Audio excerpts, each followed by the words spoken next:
Just a quick heads up, the Holy Hive Show does contain adult language that may not be suitable for sensitive listeners and children.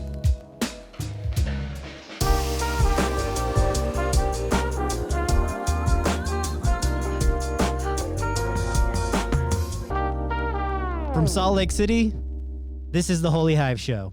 I'm Jordan Delacruz for holyhiveutah.com, and here with me is the producer of the show, Hello. Dan Lawler. Dan, what's good? Disney World is open. We're not there. Is that good? Oh, I guess you're probably right. Even the good is bad. The good, but you take the bad with the good. Sure. I'm happy to be here with you. That's Okay. That's pretty good. Yes. So today on the show, we're going to be going through a few news stories to catch up on what's been going on in the communities, and then later we're going to be having a conversation, an in-depth conversation about Pioneer Day, which falls tomorrow. So by the time we actually get this podcast out, Pioneer Day is going to be over. But we're still going to take... Hopefully nothing insane happens on Pioneer Day. They'll be like, yes, I know. they're going to dig into this. There's an enormous tragedy on Pioneer Day, and then they're like, why are they talking about the history when this horrible thing happened? No, so we're recording this on Thursday. Pioneer Day's tomorrow. Happy Pioneer Day to everybody. But when this airs, it'll be Monday, the Monday after Pioneer Day weekend. But we're still going to talk about it, where it came from. That's called opening the kimono. Yeah. Showing you how the sausage is made. We're going to talk about where it came from, why we celebrate it, and what it means for both Mormons and non-Mormons. And just a little follow-up from last week. Thanks to everyone that consumed the podcast, subscribed to it, and followed us on Instagram. We had a lot of great feedback and support. We really, really appreciate it. If you like the show, please tell a friend about it, family members, and not only like Utah citizens, but people who've transplanted away from Utah. We actually got some feedback from people that are abroad and saw it as like a kind of reconnection with Utah. So we thought that was really cool. So if you know anyone that you think might like the podcast, spread the good word. Absolutely. And also, as a follow-up from last week, one of our biggest discussions from last week was the usage of masks. And Salt Lake County actually reported some data yesterday. Despite rising cases statewide, Salt Lake is actually showing lower numbers, which they're attributing to masks. So masks work. It seems as if the cases throughout the state are kind of steadily climbing. It's not like anything crazy. Like they went from around the beginning of July, it was like averaging 250 a day through the whole state, excluding Salt Lake. But then you get to yesterday, they're at like 360-ish. Mm-hmm. And then Salt Lake's kind of maintained around like between 250, 260-ish. You know, So a bit of a slump. Yeah, not a slump so much as just steady. Okay. Which with the rising caseload in general, steady is not exactly the worst thing in the world for us. Yeah, I'm not going to like attribute this to us or anything because we It's didn't have no, we're changing things out here with our handful of listens. Yeah, we got 15 subscribers on YouTube, I think, and like, hey, take what you can get. We're changing the world out here. But like since last week, I actually have seen a lot of people wearing more masks. I saw a guy today actually driving over here that was wearing one at a bus stop with no one around. And I was like, I mean, I just kind of am in the habit of it. I just kind of wear it now, you know? Like, I can be outside and it's like, oh, I'm wearing it. Like, if I'm sitting down at a park under a tree and there's no one within like 50 feet of me, I'll take it off after a minute. Yeah. Yeah, so please keep wearing your masks. Let's crush this thing.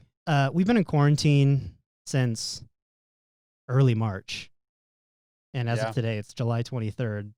I haven't seen a movie in a movie theater since, I want to say, like, March 2nd.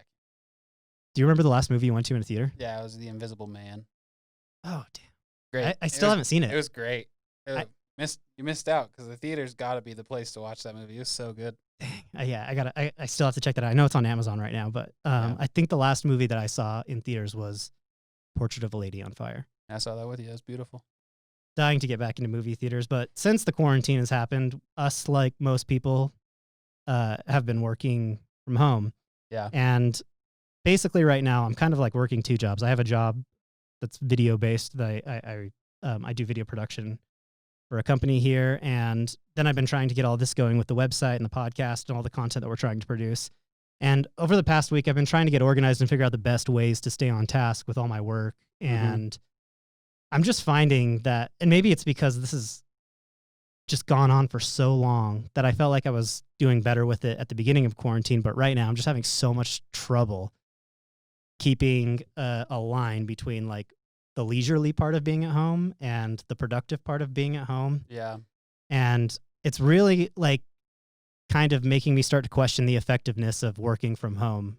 And so I kind of just want to know, like, how have you been coping with that? Well, full disclosure, I've been working from home full time for almost a year now. Mhm. And before that, I worked from home for about 50% of the time for the 2 years prior to last year when I started doing Yeah. it full time. So I'm coping just fine. There's no Mhm. real change for me. The only big change is that I can't really go, work at a coffee shop or something. I used to Yeah. like to occasionally go work at a coffee shop and hang out there, Hmm. but now I'm kind of secluded to my home, and Yeah. I can't really leave there when I'm working. But just a piece of advice: use lists, dude. Yeah. Lists are just like the quickest dopamine rush you can get. You check something off, and it's like, Yeah, it feels good. That's the way that I would kind of cope with things before the whole pandemic is I would go to coffee shops to isolate myself from everything that's distracting about my home. And when I can get into this mode when I'm at home and I'm trying to get work done where I'm just kind of like dilly-dallying, yeah, where I'm not even like being distracted. I'm just like pacing yeah, or just like doing random stuff. And I know I can't do that in a coffee shop because I'll look really crazy. yes, Um, Now trying to get this together and trying to actually like collaborate with more people, I'm kind of understanding the effectiveness of having a space where you can work with people. And I just, I'm completely over it. I now want to like go back to an office. yeah. Social interaction is a huge thing. I think Mhm. more than anything, just being able to kind of like, even if it's just like be in the presence of a person. Sometimes there have been times where I've just hopped on Zoom with one of my coworkers and just like had them there while I'm working. Really? It's just nice to have. Yeah, it's just Yeah. nice to have. Luckily, roommate Weston's cat keeps me a lot of company. Luffy. That's nice. Having a pet Uh, around helps. yeah, absolutely. But it can make you feel a little stir crazy. Most of my distractions, I work from my room. My bed is literally 7 inches from my chair. And so that's a Yeah. problem. But more than anything, I just get distracted cleaning. Yeah. I clean my room, I Hmm. clean my kitchen. That's where I waste most of my time during the workday. That's how that's the best way to rationalize not doing any work at home is Yeah. like, you're like, I Doing can't, other work. yeah, I can't work in disarray. So I have to clean the kitchen. I have to vacuum and do all this stuff. And then I can get to work when really it's like, no, you can get to work and worry about all that stuff Sure. later. Yeah. I think the biggest thing too is just like collaboration with other people. Um, I think it's kind of been put to the test with the way that we work online and the whole Zoom meeting thing. But with Zoom meetings, if like you're not engaged in the conversation, if there's like 5 people in the Zoom meeting and you're not currently engaged in whatever you're doing, it's so easy to just like go off to your phone Yeah. or like walk away and do something else. And even like some meetings that are just phone based, I like have the meeting in my ears and I'm listening to it like a podcast while I do other things. Yeah. And I think it kind of like hinders collaboration. And now I'm like dying to just get into a space where I can like, because I think there is something to be said about like if 2 people are working on something, just getting into a room with each other, and also when you're like collaborating with someone in kind of just like a closed off space, you can there's like a little bit of trust there, so you can do the dilly dallying, pacing and stuff like that, and no one's going to kind of judge you. Everyone's just thinking and working and trying to find solutions for things. But now I'm kind of flipped. But the other interesting thing I think about all of this and this whole pandemic has been about testing society and how we can cope with these types of things. But I really think that it kind of presents an interesting discussion about the 40-hour work week. Yeah. And A discussion has been needed, for a long time, for a long time. because I would say with my job, so like I work in video production, and I'd say probably about at least half. So at least 50% of the stuff that I do could just be done from home. Yeah. Obviously, I need to be places to shoot and do things like that. But I think that maybe this has kind of put us to the test and shown us that if we organize things right, we can do certain things from home and do certain things abroad. And I mean, as we'll talk about a little bit later, like even schooling could probably be done that way, but there has to be kind of a precedent set for like what work is done where. Yeah, and I think that a hybrid is probably the best solution, Yeah. especially for a creative. I do think that there are certain occupations that require in-person attendance all the time, but like it's not necessary for like a lot of what I do. But I totally agree with you that being in an office, there is like almost like a social contract where it's like, all right, I can't just piss off my whole day. Like I do it at home sometimes. So. Yeah. And even if you're like kind of bullshitting about what you saw on TV last night with a coworker, if a boss walks by, it looks like you guys are collaborating. Yeah. So I guess maybe the social pressure does help with the whole discipline thing, but don't you worry, dude. We'll get you back in an office soon. Then you'll be one to work from home. Wear your mask, please. Yeah, I want to go back to work. And I want to see Invisible Man again in the theater.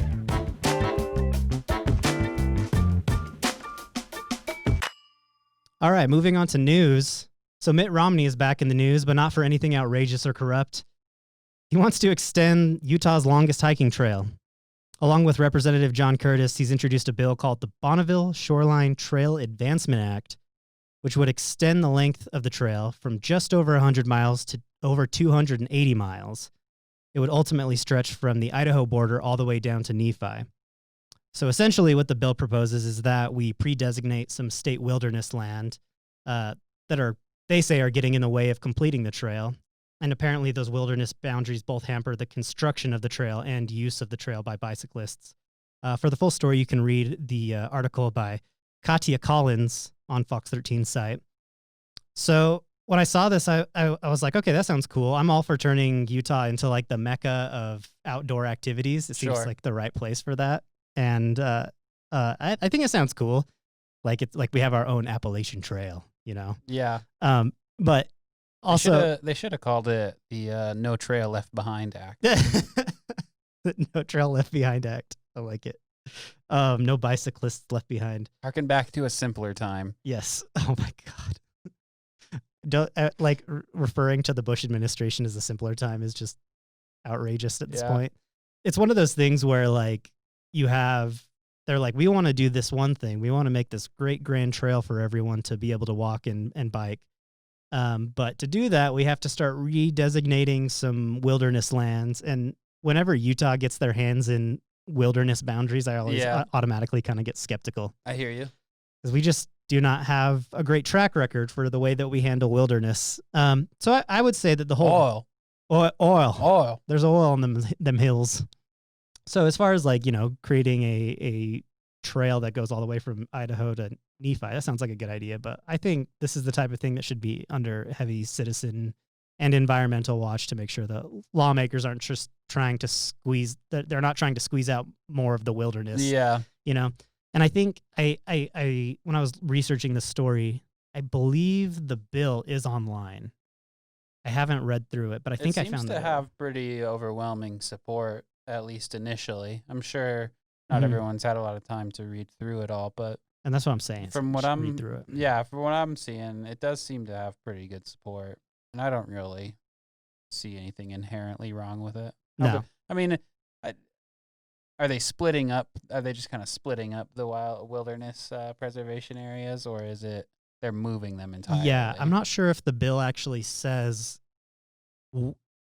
which parts of the wilderness they want to dial back, because that's I think where we'll find any issues is if like they're like, okay, here's a map of everywhere that we want to dial back, and the border goes like 13 miles away from the trail. Like, you just kind of need to get it out of the way. You know? It could go along the trail if you wanted to. So I think that's what needs to be looked at is, and I'm going to find the bill, and actually I could probably throw in the show notes when we post the podcast. What I want to know is this something that you'd use? I mean, we've used the Bonneville Shoreline Trail I've used before, the Bonneville Trail. I don't think I would ever use it in its entirety. No, the whole 280 miles. No, yeah. When I was looking at the prep for this, I was like, 280 miles. That's a long way. And so I was just like looking for context. It is 250 miles from Salt Lake City to Cedar City. So like that's 280 from Salt Lake to Cedar City. 250. 250. Yes, it's short. It would be a shorter walk for me to walk outside of this door and walk to Cedar City than to go from wherever this thing starts in Idaho all the way down to Nephi. I don't think so. I've driven from, Roy or Ogden to Idaho before. That's not the most beautiful, area. Yeah. Personally. Yeah. It's not the sexiest drive. Would you? I thought about this a lot, and I'm not like a marathon runner or an endurance runner. I don't I go rock climbing sometimes, and that's like the most athletic thing that I do. Mm-hmm.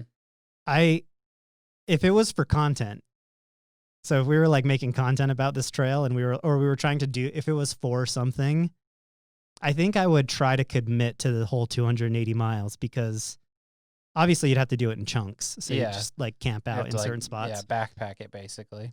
But the biggest reason why I think I would actually do it is this trail basically goes along the bench of the mountain, and from Ogden to Provo, that's where most of the communities reside, is like just along the bench of the mountain. So if you're on the Bonneville Shoreline Trail, you're not like necessarily out of like Grubhub delivery service.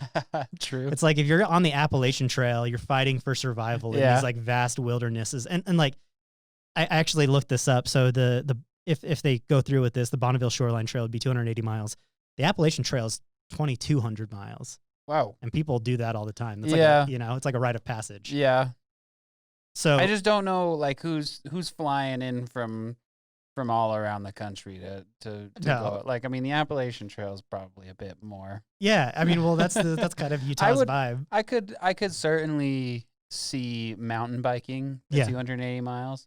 That's a long bike ride even, but like, you could realistically do it in a day if you wanted to. I would probably want to break that up into 2 days. You need a lot of those Cliff Bar energy blocks. Those are great. Well, that's Utah's thing, is like, we're going to take what other people have done and we're going to do it not bigger, but in our own way. Yeah.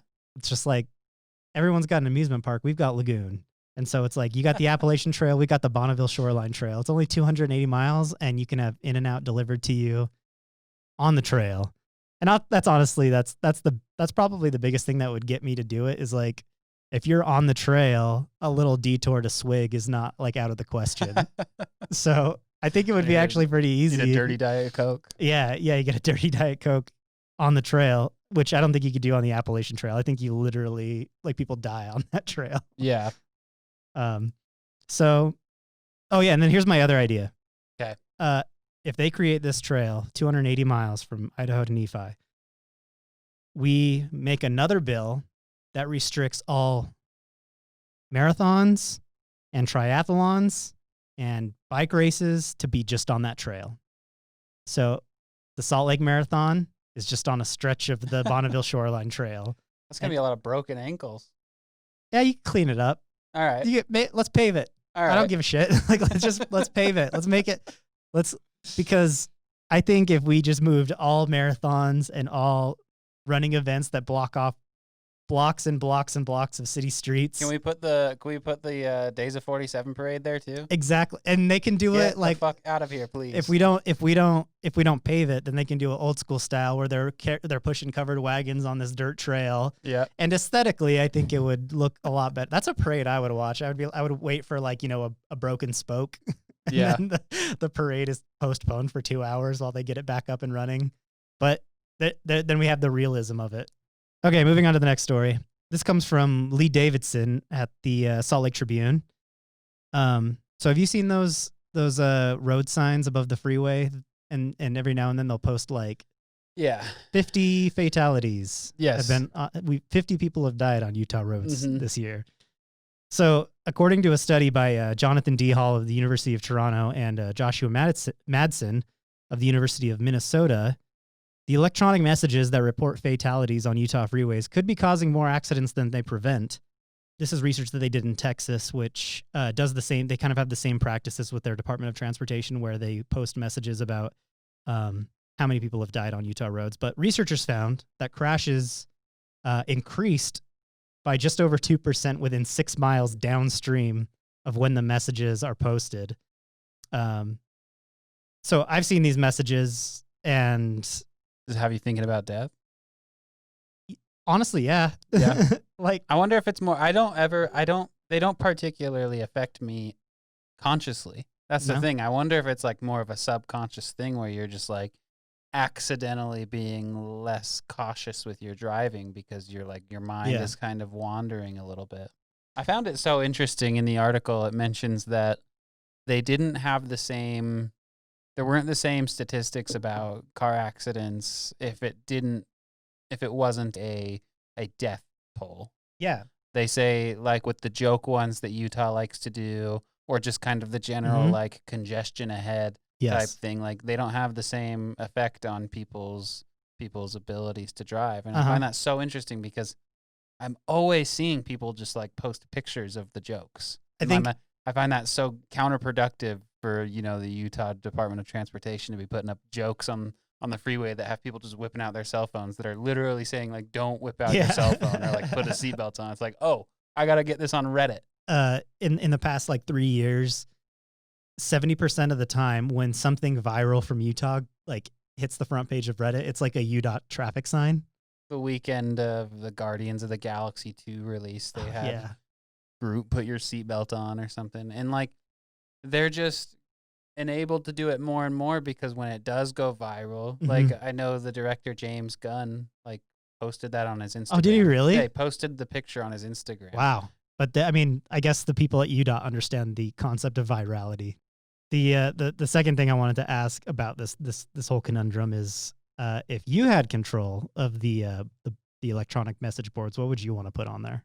What are things that you would want to tell Utah drivers? Don't photograph this message. That would be the very first thing I would say. I want it to just say, don't photograph this message. How long before that goes up and then you see it on Reddit?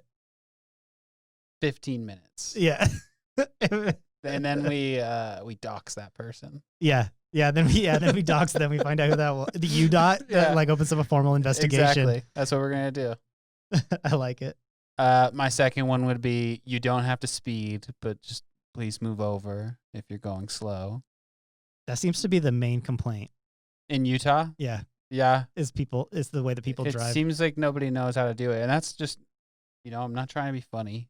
That's very serious. Please move over. That's actually something that I wrote too. It has to do with the speed limit. So what I put was 0.05 is not the speed limit. That's perfect. Referring to the blood alcohol DUI, content. Yeah. What's your second one? My second one is I was like, maybe something a little more positive, but can take a jab at Utah. So a message that I wrote was, our roads are so safe, Governor Herbert wants to ban them from public schools. That's perfect. There's a little positive message and then a little jab. My third one is, Michael Jordan didn't push off.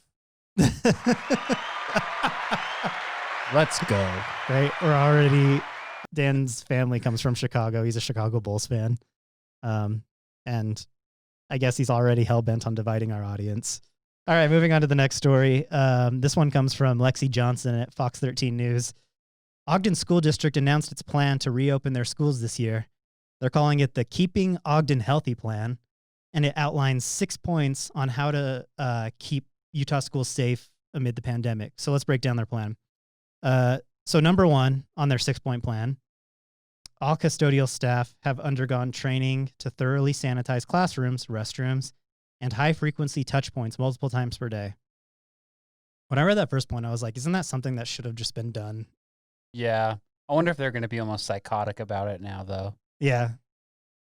Like I'm sure that maybe how often do you think a playground was getting cleaned before? Like, they're going to have to clean the playground after every single use, I think. Yeah, you have recess and it's just like, we got to sanitize play on the the whole grass. Thing. Okay, number 2 for their 6-point plan. Hand sanitizing stations will be placed throughout the building. So, again, should we have just had that before? I think we did. Did we? Like, I could be completely wrong, but, like, I feel like every classroom had a hand sanitizer. Maybe I just had specifically germophobic teachers. Yeah, I can remember a couple teachers that were pretty, like, germophobic. And understandably so. Yeah, of course. Look at them now. Yeah, they were ahead of, they're like, I told you so. How Dirty kids living it up. Yeah, I mean, if I was a teacher and, like, working around kids all day, I would just be like spraying the classroom with hand sanitizer with a fire hose. Super soaker. Each employee will be provided with 2 reusable masks, and students will be trained to properly use and take care of their masks.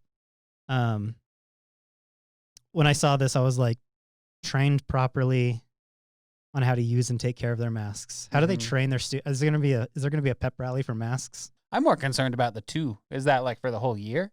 Or is that for the quarter? Is that for the semester? That's a good point, because 2 reusable masks.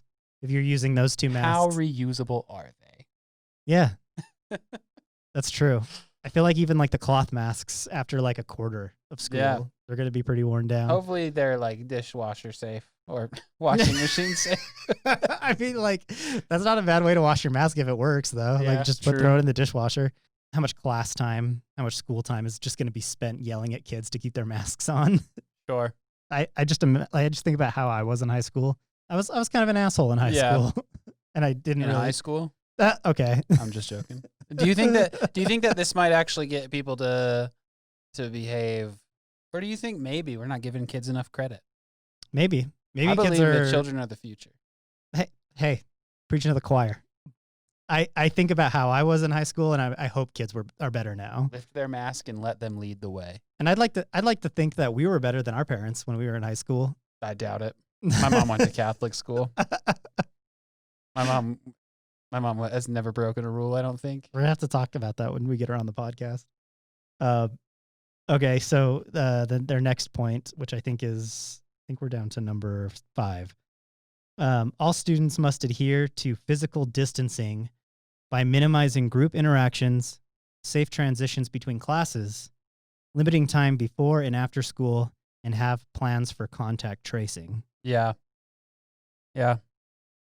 So does that mean that like any kind of group activities off the table for the school year, like prom? From what I read, I went to the website and went through like all of their Q&As and their frequently asked questions and whatnot. And it sounds like if there is an assembly that is kind of imperative to the school, it'll be done virtually. And if it is not imperative, it will not be done, at least for now. I'm sure they're going to be, reassessing things at certain points in the year. But at least for now, it looks like those things will just not be happening. And those were like the assemblies that you described that are still going to be on the board are like the worst assemblies ever. Yes. And all the fun ones. I can't think of a single assembly that was essential, honestly. Yeah. Really. It's like it's the adolescent version of, couldn't this been an email? Yeah. We really had to congregate for all of this. And maybe, like we were talking about with office spaces and workspaces earlier, maybe this just goes to show that assemblies are kind of bullshit in the 21st century. Absolutely. Assemblies were bullshit in the 20th century. Yeah. It just took a pandemic to show us. To help support student well-being, the district will set aside specific times to build and strengthen relationships with each student by offering targeted support and surveying students to analyze their needs. So the way I read this was essentially they're going to take guidance counseling seriously this year. Like, we're going to look at students, we're going to build relationships with them, and then we're going to offer them support depending on what they need. Guidance counseling. Yeah. Cool. And then the last point, staff will be offered well-being seminars and have check-ins with district leaders. So they're just going to keep tabs on the teachers. Yeah, that sounds like a punishment. You're just going to have to meet with your boss more. It just seems like their workload has kind of taken on this whole new monster. Yeah. Like, I agree with you. I don't think it's a bad job. I think it's an important job. But right now, I can imagine that a lot of teachers are quite nervous, and they're being used in ways that are, I think, really unfair. They're being used as political pawns right now. They're not really getting to make decisions. It sounds like there are probably certain cases where a teacher might be like, okay, I'm not going to be able to come in. I have, an underlying condition or something. And that's good that they're at least going to be making exceptions, but it doesn't sound like they are in control of what they're doing too much. And that's got to feel very scary. Like, I know my mom works for the Ogden school district, and she will be going into school, and, she's nervous about it, understandably so. Yeah. Going to have to deal with a bunch of kids that she doesn't know what they do outside of the school hours. Yeah, not only that, but if they grow up, if the kids grow up in a household, like we talked about last episode, we talked about the anti-maskers, and if they grow up in that household where that masks aren't taken as seriously, and it's all bull crap, and not even as far as it's going to lower your immune system. Yeah. they're probably not going to take it very seriously at school. So it's not really up to the teachers whether kids take this seriously or not. They basically have postponed any decision making until August 4th. You know, everybody seems to have their own agenda. People are calling teachers who don't want to go in for in-person teaching lazy, stuff like that. So it's like even teachers turning on each other. Exactly. Yeah. Damn. It's not great. For sure. So, I mean, at least Ogden they are offering online alternatives. So that's good. That's something that if I was in this situation, I likely would be doing the online thing. Yeah, for sure.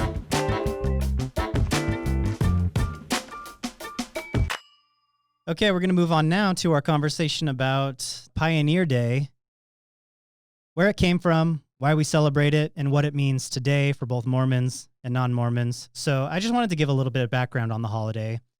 We dug into the Utah History Encyclopedia, where we found an article written by Stephen L. Olson, which is a really interesting book, by the way. They've completely digitized it and put it on its own website, so I highly suggest looking into it. But in this document, Stephen L. Olson writes, "The first company of Mormon pioneers led by Brigham Young officially entered the Valley of the Great Salt Lake on the 24th of July, 1847. For Latter-day Saints, this event has come to signal the founding of a new homeland for the purpose of establishing their earthly Zion. Mormon pioneers first commemorated this new beginning in 1849. The celebration took place near the spot that Young had recently designated as the site of a future temple, the holiest place in Mormondom. In the words of sociologist Thomas O'Dea, Pioneer Day has become, quote, the greatest Mormon holiday." It's the only. What other holidays are there? Mormon Christmas. Fair. Mormon Halloween. Not real. Pioneering ideals have remained dominant in the celebrations, but the usual theme of frontier, homeland, Zion in the tops of the mountains, and so on have been increasingly applied metaphorically to concerns and ambitions, not exclusively of the Mormons, but of the wider societies in which Latter-day Saints live. In larger cities especially, the celebration has become more secular and is seen as a means of coming together and celebrating the society that has been built by Mormons and non-Mormons alike. Do you get that vibe? That's what I want to talk about. I don't particularly get that vibe. Yeah. And that's what I want to talk about. So now that we know where Pioneer Day came from, and what it means to Mormon culture, what does it mean to you, Dan, as a non-Mormon? When I was younger, it meant fireworks and the possibility of going to the Ogden rodeo. Yeah, that's kind of how it was for me too. It was like bonus Independence Day. Yeah, I've always just wanted the day off, and I've never worked for someone who's exclusively local Utah, that gave me the day off. I've worked for Utah companies, but not ones that gave Pioneer Day. Oh, and I wish I had it. Do you have tomorrow off? No. Really? No, I don't have tomorrow off. Oh, dang. Why would I have tomorrow off? I have tomorrow off. I don't work for a company that's based in Utah. Okay, that's a good point. Yeah. Okay. So for me, it kind of just acted as like the part 2 of Independence Day. Yeah. And as far as its ties to Mormonism and Utah society, I think those things are kind of lost to time. Yeah. I don't think, other than maybe the Days of 47 parade, which seems to be completely centered around the pioneering of covered wagons and all that. Yeah, exactly. I think outside of that, it's kind of just like, hey, bonus long weekend. Yeah. And, and so, I mean, how do non-Mormons celebrate Pioneer Day? What is our place in Pioneer Day? Not to like victimize non-Mormons. It's like, we don't have our holiday. I like having a day off, and I appreciate Mormons and everything they've done for our society, but like, how do non-Mormons celebrate? Like Pioneer Day, I guess, is the answer. That's how it seems like most non-Mormons celebrate it. I think Pioneer Day it's one of those things that I kind of cringe at with with Utah culture. Yeah. Is like, there's this constant counterculture that always has to be pushing against, the Mormon culture. True. And I'm not necessarily of the opinion that people who are non-Mormon and live in Utah constantly have to be raging against the Mormon machine, Yeah. And it kind of feels like that. It's like, oh, we got our thing, they got their thing. That being said, I do love pie. and I do love beer. And I think it does provide these kind of unique opportunities. Like I feel like almost every brewery in the state has some kind of pie and beer type thing. Sure. Like it's become kind of a cultural thing here in Utah. But I guess, and maybe this sounds like kind of cheesy, but in kind of digging into this topic and thinking about it a lot, I do think it kind of like splits the community a little bit to where it's like, you know, Mormons can do their thing and we can do our things. So what I want to know is like, can Pioneer Day be more representative of Utah society as a whole, or should it just kind of be a Mormon thing kind of tucked away? I think it's fine to let it be a Mormon thing. It's, you know, like it is what it is. And, you know, I don't have any problem with, you know, members of the LDS church having kind of their independence, Thanksgiving, and what was the third? Halloween. Birthday, all in one day. That's, you know, that's totally fine with me personally. Like I grew up in you know, as a Catholic. And so I know other Christian sects have, you know, Palm Wednesday or Palm Sunday and Good Friday and Ash Wednesday and all of these days, you know, that are like, all right, I got to take a day off of work, got to take a half day off of work to go to mass to get the ash on my forehead, and like, let them have it, I guess. I don't have any qualms with them having Pioneer Day for themselves, you know, and if you want to celebrate in that culture, go ahead. I guess what I like envision, and I'm kind of fantasizing here because I like the idea of a state holiday where we could just like have a huge blowout. Sure. And the way that I would think of it going down is like, what if we could have like a celebration in Salt Lake City the weekend, either before or after we designate Pioneer Day weekend, and we have kind of like a huge festival blowout for like the entire state of Utah, blows downtown off to everyone, set a perimeter. So it's like, you know, like the area of downtown that they block off is all walking traffic, and we can have stages set up everywhere. If we have this state holiday where we're going to celebrate Utah society, why just like have a parade? Like that's like, we can still have the parade, but let's do something cool where we can bring everyone together, where we can, you know, Mormons and non-Mormons alike can get together and have this gigantic celebration of Utah, you know? And I don't know, maybe I'm just fantasizing. Maybe instead of basing it around Pioneer Day, we just like every year when the McRib comes back, that's when we really celebrate. Mormons and non-Mormons both like Diet Coke. That's true. Figure out something to do there. It'd be Diet Coke days. Diet Coke days. Downtown Diet Coke days. I don't hate it. All the cocktails are made out of Diet Coke, where you can just have Diet Coke. Just Diet Coke. And Mormons and non-Mormons alike can celebrate. But yeah, I think it would be cool to have like kind of an epicenter celebration in downtown Salt Lake where everyone from Utah can kind of gather for a weekend. I do too. And maybe I got COVID brain and I'm just like, let's get everyone together. I want to fantasize about a time where we can all be together again. I don't know. Do you have any other ideas for Pioneer Day traditions that we could create? Yes, the fry sauce chug-a-thon. So it's almost like a hot dog eating contest. Oh no! But it's with fry sauce and you have to chug it, and the winner gets $47. How much fry sauce is the chug though? I don't know. Are we talking a gallon? I didn't think this far ahead. I thought $47 was perfect.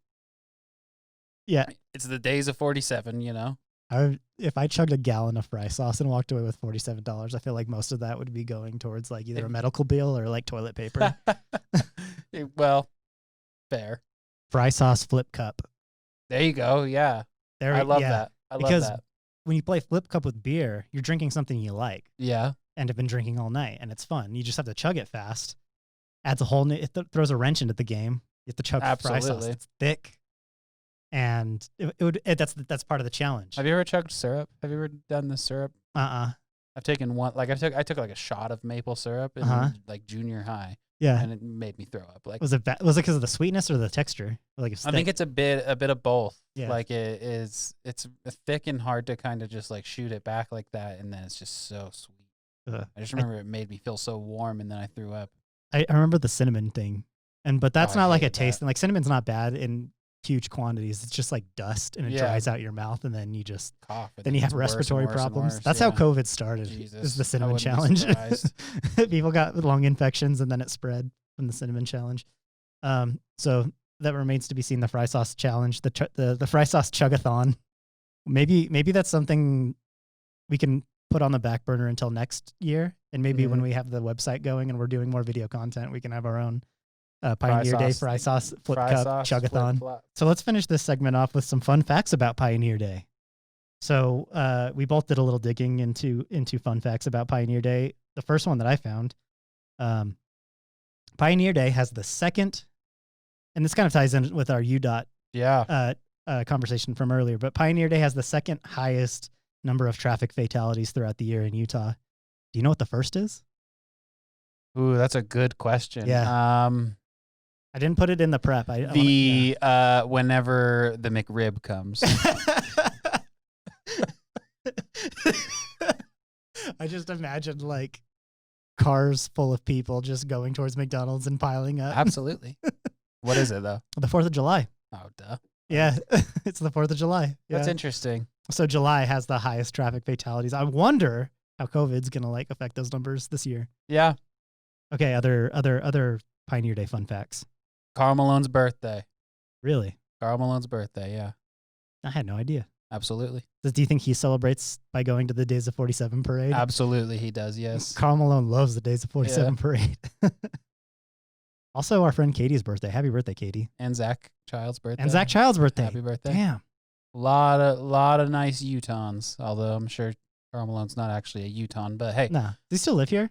I have no idea what Karl Malone's up to. We're going to check in with Karl Malone, see if we can get him on the next podcast. He's still crying from those 2 finals appearances he lost. Oh, here we go. Here we go.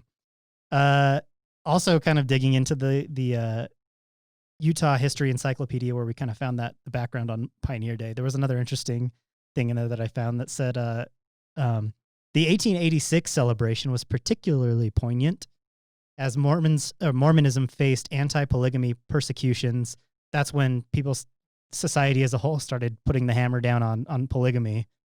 And usually they would drape Temple Square in all these colorful decorations. But that year in 1886, during Pioneer Day, they just draped it in black. Yeah. Because they were eulogizing pioneers and church leaders who were hiding. The choir as well. Yeah. Yeah. They were hiding or imprisoned because of their quote unquote unlawful cohabitation. So is it in quotes on the website? Yeah. Wow. Yeah. That's why I think, you don't get to just use quotes however you feel. Yeah. You know? Unlawful cohabitation. I'm pretty sure it was. It's good to know that even Pioneer Day Mormons could pour one out for, the people that were suffering. Truly. And then my last fun fact. So this is the interruption of the 10th anniversary. So in 1857, several thousand Mormons gathered in the mountains east of Salt Lake City for the 10th anniversary of the founding of their Western Zion. And in the context of one of the largest and most exuberant public displays of Mormonism to date, the celebrants became aware of the approach of Johnston's army, which initiated the tense but essentially non-violent Utah War, which sounds perfect for a Utah war. Tense, not violent. Yeah, very tense but not violent. A lot of passive aggressivism. So what a buzzkill for that. Absolutely. The 10th anniversary, unbelievable stuff. Anyway, that's going to do it for today's episode of the Holy Hive Show. Hope everyone had a safe and festive Pioneer or Pioneer Day. We'll be back next Monday. Until then, tell your friends, tell your family about the show.